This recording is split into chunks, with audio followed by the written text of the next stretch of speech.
Hello, welcome sa aking channel. Ito po ngayon ang ating gagamiting SALN for 2026, yung SALN Form 2025. Revise na po siya, hindi na po yung 2015 na ating ginagamit. So dito, meron akong nakuhang sample, hindi po ito mismo galing sa akin. I-share ko lang sa inyo. Ito pong sworn statement na may mga red na nakasulat, na may mga tulong or notes upang makagawa tayo ng SALN.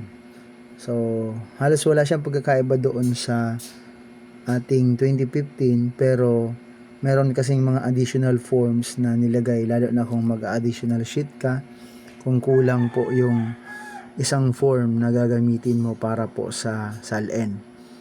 So, nandyan pa rin po yung name. Pwede kayong, sa mga mag-asawang nasa government, pwede kayong mag-joint filing, para isahan na lang. At yung pong inyong pong mga anak ay isusulat din po dito, under 18 years old, So, may mga nakalagay po dyan na mga notes. Kung gusto nyo pong makakuha ng copy nito, pwede kayong mag-message sa akin.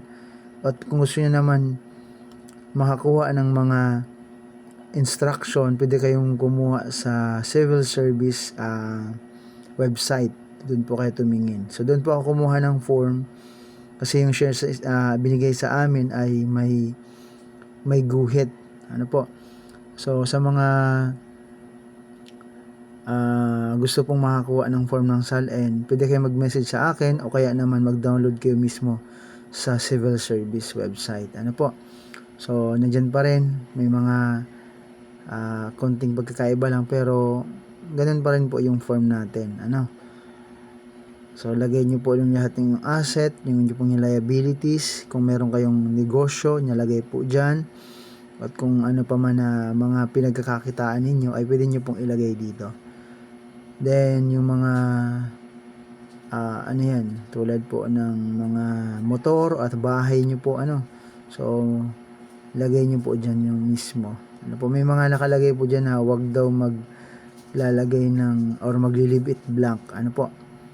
So, may nakalagay po dyan none. Meron naman pong not applicable ba? So, ito po yung sa likod, personal loan, car loan, nothing follows. So, pag wala na, may nakasulat pong nothing follows. So, dapat po kayong mag-asawa ay magpipirma. Kung mag-asawa, pero kung single ka naman, wala naman pong problema doon. And magpanotaryo po kayo. Sa notaryo, maganda sa PAO, libre. At pwede naman sa private, may bayad nga lang. So maganda makapag-submit tayo kasi ito ay requirements po sa mga benepisyo natin tulad ng PBB. Kapag wala ka po nito, hindi ka po mabibigyan ng PBB. At syempre, ito po ay requirement sa mga public official. Yun lamang po. Maraming salamat.